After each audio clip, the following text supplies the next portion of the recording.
Hi friends, please subscribe to Amravati Media and press the bell icon for more latest updates. పవన్కు కేంద్ర మంత్రి పదవి. ఏపీపై Modi team కొత్త sketch. AP కేంద్రంగా BJP కొత్త వ్యూహరచన చేస్తోంది. కూటమిలో భాగస్వామిగా ఉంటూనే సొంతంగా ఎదగాలని భావిస్తోంది. జాతీయ స్థాయిలో వచ్చే ఎన్నికల కోసం ప్రణాళికలు రచిస్తోంది. ఇదే సమయంలో వరుసగా జరగనున్న పలు రాష్ట్రాల అసెంబ్లీ ఎన్నికలను ప్రతిష్టాత్మకంగా తీసుకుంది.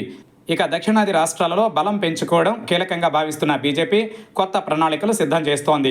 భవిష్యత్ రాజకీయ వ్యూహాలలో భాగంగా డిప్యూటీ సీఎం పవన్కు మోదీ కోర్ టీంలో స్థానం కల్పించేలా ఆఫర్ ఇచ్చినట్లు సమాచారం. పవన్ ఆమోదం తెలిపితే ఏపీలో నాగబాబుకు ప్రమోషన్ ఖాయంగా కనిపిస్తోంది. బీజేపీ నాయకత్వం సంచలన నిర్ణయాల దిశగా అడుగులు వేస్తోంది. జమిలీ ఎన్నికలకు కసరత్తు చేస్తూనే ఇప్పటి వరకు దక్కని రాష్ట్రాల్లో పాగా వేయడం పైన ఫోకస్ చేసింది. అందులో భాగంగా పార్టీ ప్రభుత్వం ప్రక్షాళనకు నిర్ణయించింది. మోదీ కేబినెట్ విస్తరణ వచ్చే నెలలో జరగనుంది. ఈసారి కేబినెట్లోకి ఆర్ఎస్ఎస్ నేపథ్యం, పార్టీ కోసం సుదీర్ఘకాలంగా పనిచేస్తున్న వారికి తొలి ప్రాధాన్యత ఇవ్వాలని భావిస్తోంది. పార్టీపై పూర్తిగా పట్టు బిగించి ప్రభుత్వానికి దిశానిర్దేశం చేయనున్న బలమైన నేతనే పార్టీ అధ్యక్షుడిగా నియమించనుంది. ఈ మేరకు రాష్ట్రీయ స్వయం సేవక్ సంఘ్ నేతలకు బీజేపీ అగ్రనేతలకు మధ్య ఏకాభిప్రాయం కుదిరిందని సమాచారం.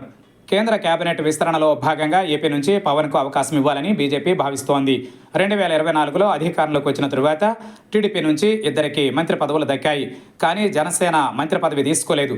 ఇప్పుడు మారుతున్న సమీకరణాలలో భాగంగా పవన్ ఆమోదం చెబితే మోదీ కేబినెట్లో కీలక పోర్ట్ఫోలియో ఇచ్చేందుకు రంగం సిద్ధమైంది.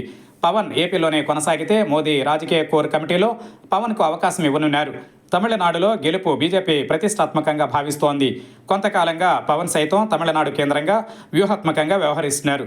ఇదంతా బీజేపీ వ్యూహంలో భాగంగానే కనిపిస్తోంది.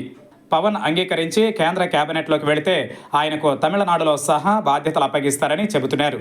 కేంద్ర మంత్రిగా పవన్ ఒప్పుకుంటే ఏపీ కేబినెట్లోకి నాగబాబు ఎంట్రీ ఇవ్వనున్నారు. నాగబాబు కేబినెట్లో చేరిక అంశం సైతం ఢిల్లీలో ముడిపడి ఉందని కూటమి నేతలు ఇప్పటికే చెబుతున్నారు. పవన్ ఏపీలోనే కొనసాగాలని భావిస్తే ఎన్నికల ప్రచారం వరకు ఆయన సేవలు వినియోగించుకునే అవకాశం ఉంది.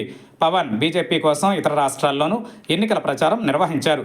అయితే మోదీ టీంలో పనిచేసే అవకాశం పవన్ సద్వినియోగం చేసుకునే అవకాశాలు ఉన్నాయన్న అభిప్రాయం వ్యక్తమవుతోంది. దీంతో వచ్చే వారం కీలక నిర్ణయాలు జరిగే అవకాశం కనిపిస్తోంది.